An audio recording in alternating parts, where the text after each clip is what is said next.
അമ്മേ ഓ മക്കളെ, ഇതെന്താ? ഇതാണ് കളർ ചാർട്ട് എന്ന് പറയും. നമ്മൾ കഴിഞ്ഞ ആഴ്ച കുറച്ച് മെറ്റീരിയൽസ് ഇറക്കിയിരുന്നില്ലേ വൈറ്റ് കളറിൽ. അപ്പൊ അമലുസ് വന്ന് അമ്മ എടുത്ത് വെച്ചില്ലേ, എന്താ അമ്മ ഈ വൈറ്റ് കളർ മെറ്റീരിയൽ നമുക്ക് എന്തിനാന്ന് ചോദിച്ചല്ലോ. അതെല്ലാം നമുക്ക് ഈ കളറിലോട്ട് മാറ്റാൻ പറ്റും. അമലുവിന് ഇഷ്ടപ്പെട്ട കളർ ഏതായിരുന്നു? റെഡ്. Red colour. ഇത്രയും റെഡ് കളർ അമലുസ് കണ്ടിട്ടുണ്ടോ? ഇല്ല, പക്ഷെ എന്റെ ഇതാണ് ഇഷ്ടം. ഈ കളറിലോട്ട് നമുക്ക് ഈ തുണികളെയൊക്കെ മാറ്റാൻ പറ്റും. അതെങ്ങനാ?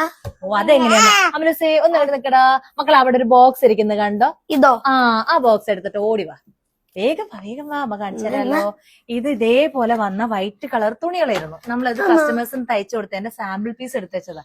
ഇത് വൈറ്റ് കളറിന് ഈ കളറിലോട്ട് മോക്ക കളറാ.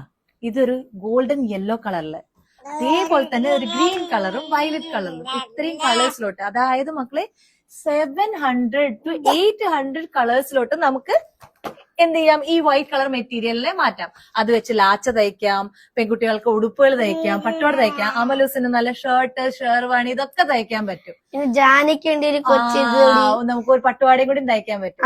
ഓക്കെ, അങ്ങനെയാണെന്നുണ്ടെങ്കിൽ നമുക്ക് ഈ ഓണത്തിന് നമുക്ക് ഫാമിലിക്ക് എല്ലാവർക്കും കൂടി കോംബോ തയ്ച്ചാലോ? ഏത് കളറിൽ വേണം അമലൂസെ? ഒന്നെങ്കിൽ റെഡ് ഷർട്ടും, ഇല്ലെങ്കിൽ ടീഷർട്ട്, ഇല്ലെങ്കിൽ മുണ്ടായാലും പാന്റ് ആയാലും. ഓക്കെ, അപ്പൊ ഗൈസ് ഞങ്ങൾ വരാൻ പോകുന്നത് ഇനി കോംബോ ആയിട്ട് റെഡ് കളർ തീമിലാണ് ഓണത്തിന് കാണാം. Okay, bye bye.